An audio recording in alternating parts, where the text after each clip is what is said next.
Thank you. Thanks so much for tuning into our presentation today.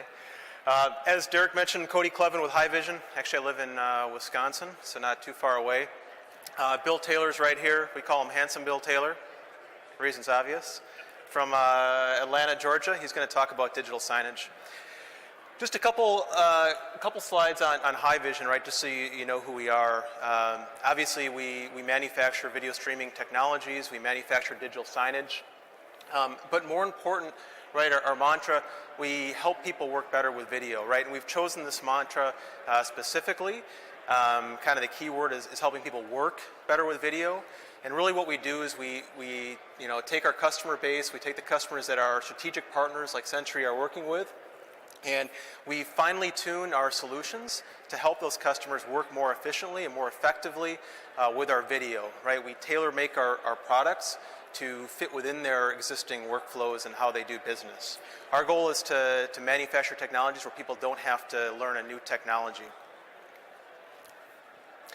Generally speaking, we do one of three things. We help our partners and our customers do one of three things. We're helping them inform their employees, inform their customers, either with IPTV, with corporate communication solutions, which I'm going to talk about today, and of course with digital signage. We help them innovate, right? A lot of our customers are leveraging our technologies to drive their usability labs, their focus groups, provide training. And we're helping them engage their end customers, right? We're providing workflows and technologies for allowing them to communicate with their internet-based consumers and users.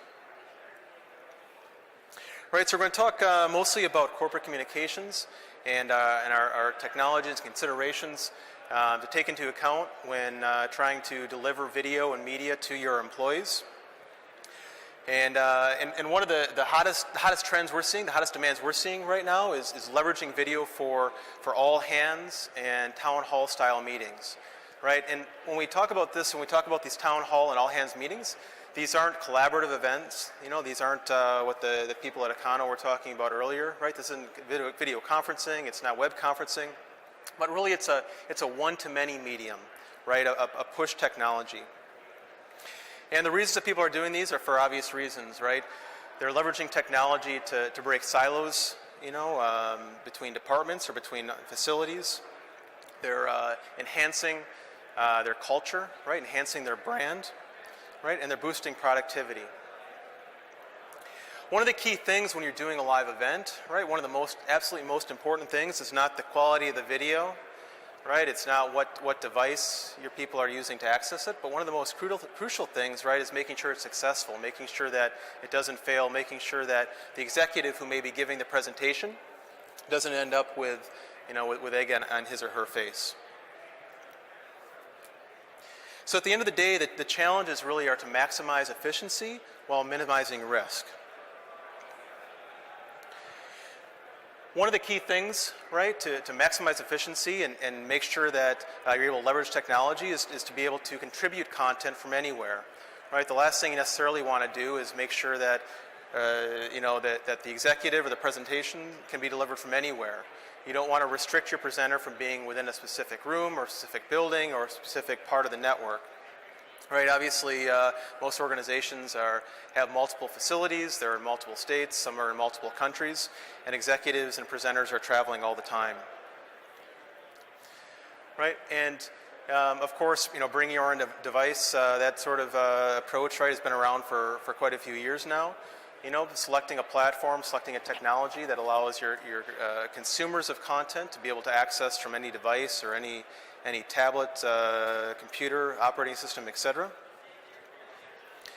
Metadata and search is really important. It's not so important if you have one asset or two assets, or if you're just doing a live event, because then of course you just send out the URL and everybody clicks on the URL and they're good to go. When you have a lot of assets, providing metadata and search capabilities is really key to allowing the consumers of that content to quickly find the assets, find the information they're looking for. And as I mentioned before, reliability, right, is paramount, right? You can't have a technology, you can't have an infrastructure that's not guaranteed to work. From an IT standpoint, right, there's a lot of considerations and things to think about. Right, administrative control of media is very important. Whether you're protecting competitors or you're a healthcare organization, you're trying to protect your patient data, trying to maintain HIPAA compliance, or whether you're trying to protect one department, right? You're trying to segregate your content based on your intended audience. Controlling that content is very important. Here's a key one, right? Making sure that experience, works across all of your networks and all of your varying network topologies. Throughout our sales cycles and our processes, we're always having discussions with IT departments to figure out how to deliver content from point A to point B, C, D, and F, and Z, right? When there's, a single T1 connection from here to there, there's bonded T1s there, there's only internet connectivity there, right? So it's allowing all people within your organization, no matter where they sit on the IT network, making sure they have access, right, without actually bringing down the network. Right, and doing so without compromising your other products, right, that are leveraging the network. Email, web traffic, video conference meetings, etc. You can't have all of your traffic going to your live events, your corporate communication content, because there's certainly other core business functions that need to leverage the network as well. And it's for all these reasons and more that you need a platform, right? You need a platform to manage these events, manage live events, manage your video on demand content.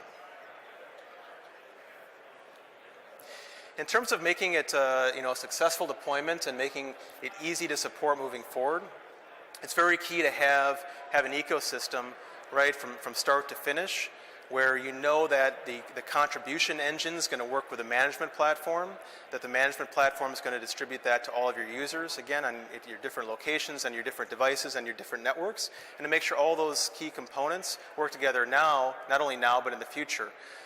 Right? If you upgrade your management platform, right, are the encoders that you have on the network going to necessarily work with that management platform? If you upgrade your encoders, are they going to work with the players, right, or the mobile devices that you may have on the far end? So it's this end-to-end, right, strategy that's very, very important. You're undoubtedly, if you're doing this now, or you're looking to do this now, right, you're undoubtedly going to have users on a very defined specific network accessing these within a facility. You're going to have an encoder or some sort of device, whether it's a computer, whether it's a hardware device, feeding a server. In our case, we've got the Makito encoders. We've actually got one on the table there if you want to check it out. Feeding a server that's on the network. And then that server actually delivers that content to viewers who sit on the network.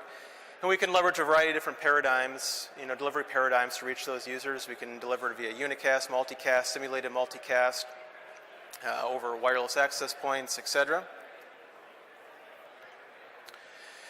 You're also going to, of course, want to make sure that not only can you deliver to those users in the head office, right, that are on that private local area network, but you can also deliver that content to multiple facilities, right, people at those remote offices that they can watch that content live and on demand as well. One of the challenges with this model, right, is when it comes to network. So it's pretty good, right, if you want to deliver multicast video and you have multicast enabled throughout your wide area network, these links between the head office and those remote sites. If you have multicast enabled throughout your wide area network, right, it's pretty straightforward. It gets tricky when you don't, right? It gets trickier because it's fine if you have 3, but what happens if you have 15 sites or 20 sites and you're delivering a unicast stream from your head office to all those remote sites, right? If you have 20 sites and you're delivering a 2 meg stream, you're using 40 megabits of outbound bandwidth, right, to actually reach those sites.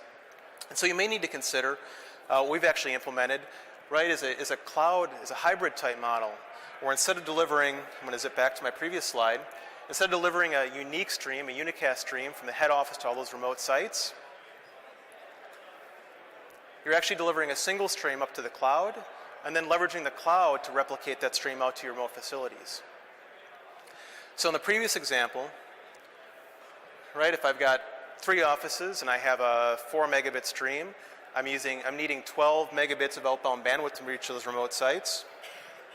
With this model, whether I have 3 sites or I have 50 sites or 500 sites, I only need the 4 megabits to get from the home office, from the remote location up to the cloud, and then the cloud is obviously more scalable and can then actually replicate that stream out to the remote sites, right? So these are all things to consider when you consider where your events are going to originate from and what your network topology looks like.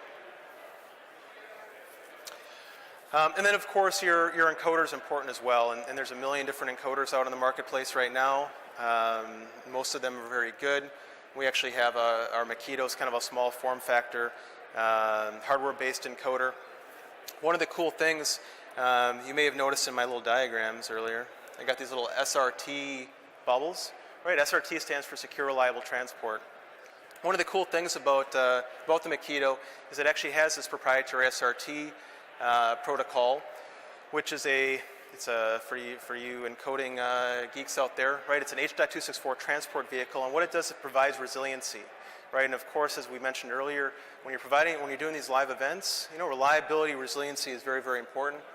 SRT actually provides packet recovery, so when you're going from site to site, and there's packet loss, there's jitter, there's everything that affects the video quality, right? SRT is going to actually fix that. It's also going to encrypt that traffic, right? So if security is important, right? Whether it's confidential information or it's HIPAA-sensitive data, SRT is going to encrypt that data for you.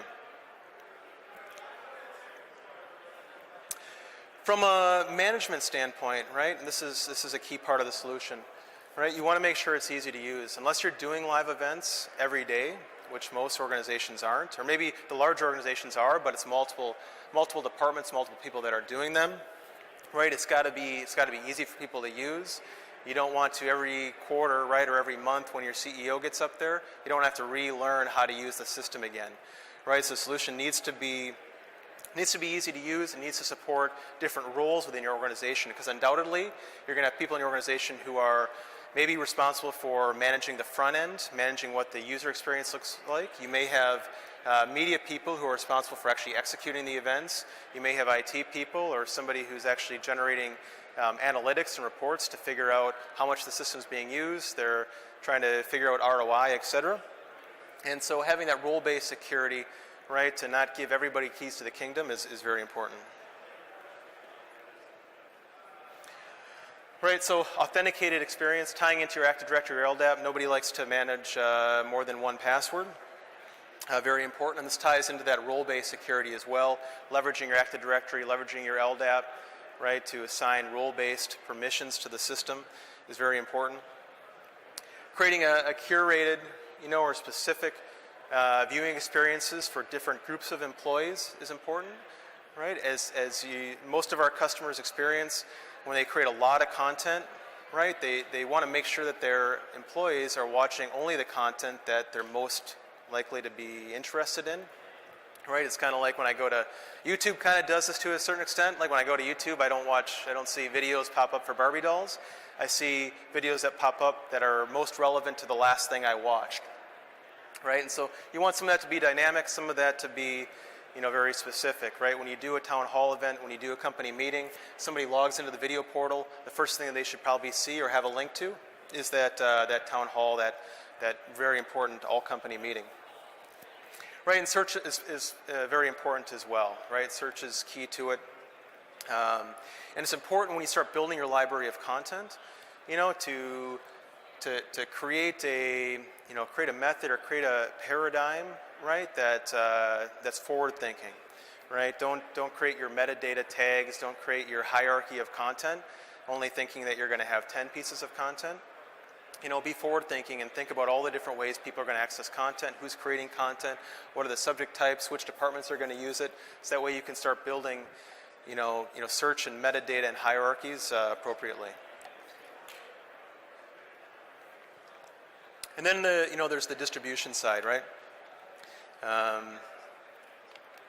Right, you're going to want something that's scalable, something that supports however many people are in your organization. And not only supports how many people are in your organization, right, but supports the number of viewers that you may have in a specific location. And as I mentioned earlier, every network is different, right? And some networks support unicast, some support multicast. Ours happens to support unicast, multicast, simulated multicast. You probably want something that's going to support cloud delivery, right? You're always going to have users who didn't make it into work. They're remote users or salespeople. Maybe they're consumers. You're going to want something that leverages the cloud to deliver content to those remote users. You're going to want something that maybe leverages your existing enterprise portal. There's a good chance your organization has invested in SharePoint, right, or some other, comprehensive single point of entry portal. It's important to have your video content accessible within those portals as well. I mentioned earlier, supporting multiple device types, supporting something that transcodes and delivers different video types for the Android users, the iOS users, the Windows users, everybody else, because not every device out there, of course, can actually consume the same format, right? And they certainly can't necessarily consume the same bit rate, right? You may have people with 3G connections because they're rural. They need to be able to watch it on their device at a lower bit rate, while you have people viewing a much nicer experience on your private network. And then maybe the trickiest part about it, right, is getting that video to the remote offices. As I mentioned earlier, it's very simple if you have a multicast-enabled wide area network, right? It's fairly straightforward as long as the network is configured properly. But that's so rarely the case. And even if you do, right, you may run into issues when people try to consume video on demand content, right? As most of you may or may not know, multicast is a live only sort of paradigm, right? Delivery paradigm.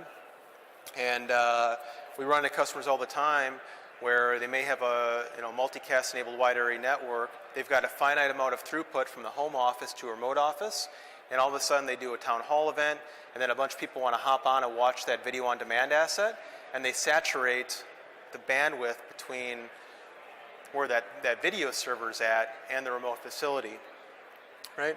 And it's actually why we brought to market our media gateway product, right, which is it's a caching server for those remote sites, which just transparently runs. It's very low maintenance. IT doesn't have to be involved very much. And what that does is for the live use case, right, it acts as like a stream splitter or a unicast server or a unicast to multicast flipper, and will serve up that live content to those local users, so they don't have to traverse the network. They don't have to go back out to the cloud. But it also acts as a VOD cache, right? So what happens is, let's say you've got 100 users in a remote office. The first person who watches that video on demand asset, the media gateway in that office will essentially cache that content. It'll store it locally, so that way users 2 through 100, when they go to access it, they'll just be pulling from that local gateway, as opposed to, again, traversing your wide area network and saturating those links from the remote sites to the origination site.